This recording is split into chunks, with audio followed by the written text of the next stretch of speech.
Kasus penerima suap Pinangki Sirna Malasari resmi dipecat dan diberhentikan sebagai pegawai negeri sipil di Kejaksaan Republik Indonesia. Hal tersebut disampaikan Kepala Pusat Penerangan Hukum Kejaksaan Agung Leonard Nezer Simanjuntak dalam konferensi pers Jumat 6 Agustus. Seperti dilansir cnnindonesia.com, disebutkan Kejagung telah menetapkan pemberhentian Pinangki dengan tidak hormat sebagai PNS. Penetapan itu sekaligus mencabut surat keputusan sebelumnya bertanggal 12 Agustus 2020 tentang pemberhentian sementara Pinangki.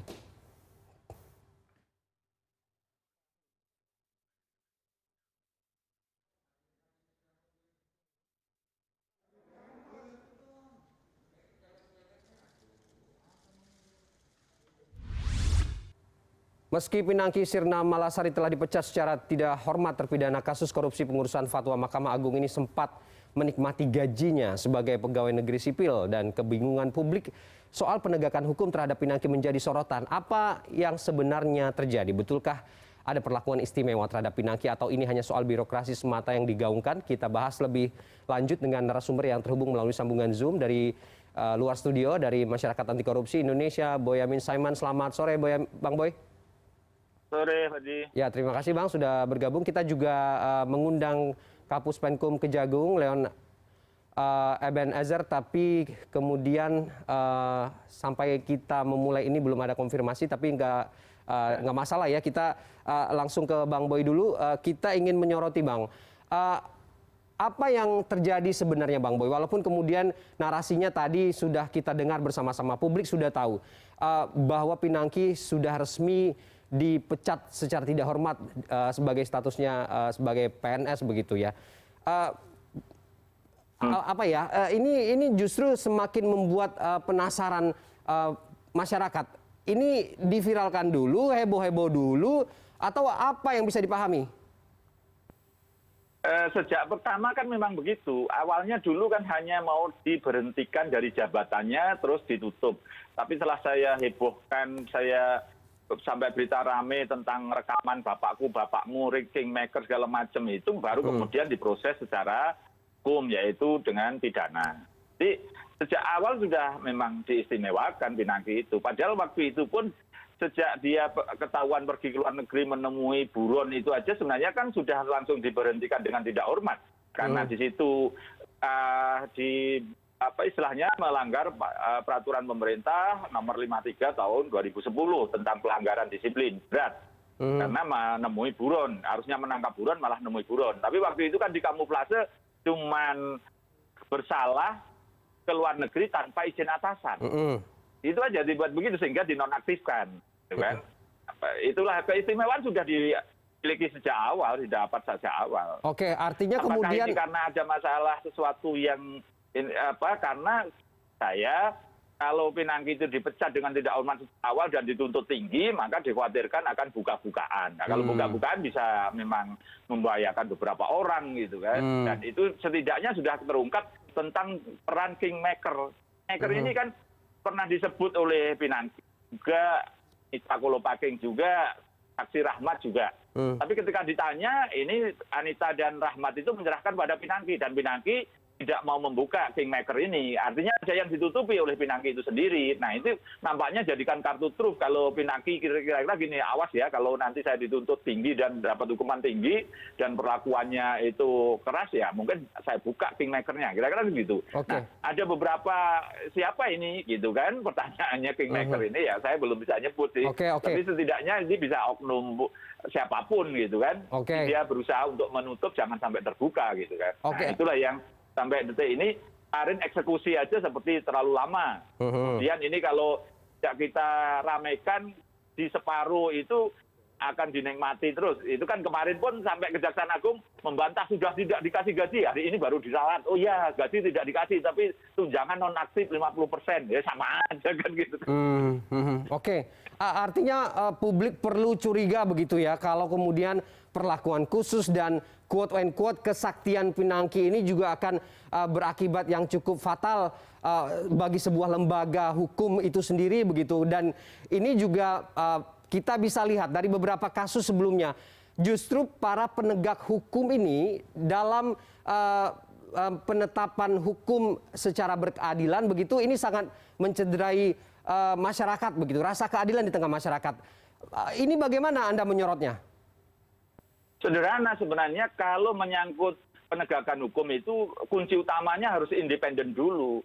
Mestinya dulu kan saya menuntut kasus ini ditangani oleh KPK. Sehingga seperti kasus Urip Trigunawan, jaksa yang menerima suap dulu tangani KPK, maka maksimal kan gitu. Dapatkan hukuman 20 tahun penjara, dituntut dengan secara bebas kan itu, sehingga tidak kesan dilindungi. Nah, kalau kemudian misalnya polisi oleh polisi, jaksa oleh jaksa, KPK oleh KPK misalnya itu, maka fungsi independen itu menjadi sangat sulit. Dan itulah yang mestinya ke depannya, besok lagi kalau ada yang penegak hukum atau siapa, terutama khususnya yang diduga melakukan pelanggaran hukum, maka ditangani oleh pihak lain supaya lebih independen. Artinya kemudian memang kita harus perlu mewaspadai independensi hukum ini untuk diterapkan kepada orang-orang yang bernaung di bawahnya ini akan berpotensi terjadi kasus atau situasi berulang seperti ini, Bang Boy?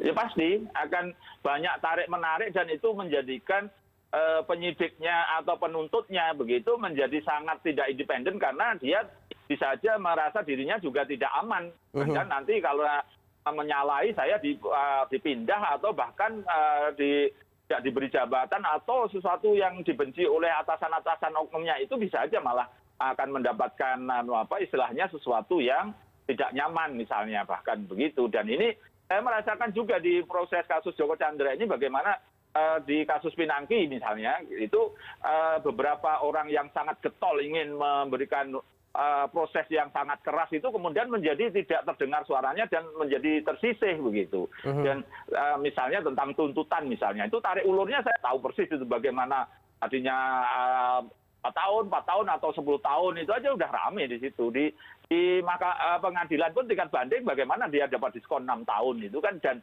mengatakan alasannya unsur yang meringankan karena Pinangki mengakui semua perbuatannya. Nah, padahal dalam fakta persidangan dan juga memori bandingnya, Pinangki tidak pernah mengakui perbuatannya terkait dengan menerima suap, pencucian uang, dan persekongkolan jahat itu nggak ada. Bagaimana hakim juga memberikan keistimewaan gitu. Suatu yang tidak ada dibuat ada. Padahal hakim ini kan wakil Tuhan. Kalau tadi jaksa atau siapa artinya ini tidak independen karena temannya masih. Tapi hakim yang harusnya menyidangkan secara independen membuat blunder, membuat alasan meringankan, tapi yang tidak ada sebenarnya. Gitu. Ini sesuatu yang sangat ironi ketika kita bicara gembar-gembor penegakan hukum gitu. Oke, ironi penegakan hukum ini kita percaya bahwa publik juga sudah bisa menilai, tapi kemudian apa yang masih kita bisa harapkan dengan situasi dan kondisi seperti ini, Bang Boy? Agak berat karena KPK sendiri yang dulu kita harapkan independen dengan revisi Undang-Undang KPK itu juga sudah menjadi seperti terkooptasi. Ini apalagi kemudian tes wawasan kebangsaan ini pentolan-pentolannya tersingkir begini, ya agak berat terus terang aja. Harapannya tinggal kepada Bapak Presiden bahwa proses dan situasi seperti ini harus disadari ini akan memperburuk keadaan dan Pak Presiden harus mengambil alih untuk membuat baiki semuanya. Saya kira termasuk misalnya tes wawasan kebangsaan seperti dulu dikatakan itu tidak boleh merugikan pegawai, dikembalikan lagi itu. Dan juga posisi ekstrim misalnya Kejaksaan Agung kalau memang pucuk pimpinan tertingginya ini tidak layak lagi menegakkan keadilan yang berpihak kepada masyarakat, terbukti dalam kasus Pinangki ini berarti ya tidak cocok dan harus diganti. Bahkan menurut saya begitu aja, sesederhana itu kok. Daripada ini malah menjadi beban kemudian gitu, Jaksa Agung menjadi terbukti dalam 2 tahun ini kasus Pinangki ini menjadikan seperti Kejaksaan Agung ini menjadi tertatih-tatih, sementara prestasi yang lain sangat besar, Jiwasraya, Asabri, dan kasus penyelundupan aja jadi kasus korupsi di Kepri itu. Jadi sebenarnya prestasi besar tapi rusak seakan-akan urusannya kasus Pinangki sampai korbannya tertinggi adalah terbakarnya gedung Kejaksaan Agung. Ini kan karena tersandera kejiwaan ini menjadikan terus terang aja, dan inilah harusnya disadari oleh Pak Presiden bahwa Jaksa Agungnya layak diganti. Oke, ironi-ironi seperti ini dan secara sederhana yang bisa kita pahami, yang Anda pahami dan publik pahami, tapi kemudian implementasinya seperti yang kita tonton apa yang disajikan oleh lembaga-lembaga penegak hukum ini untuk menghukum orang-orang yang bernaung di dalamnya ini masih menjadi PR yang harus kita carikan solusinya bersama-sama. Bang Boy, kita sore ini juga mengundang Kapus Penkum Kejagung Leonard Ebenezer, tapi sampai dialog kita ini selesai belum ada konfirmasi. Sayang sekali kita harus akhiri. Terima kasih Bang Boy sudah bergabung dengan kita sore ini di CNN Indonesia Newsroom.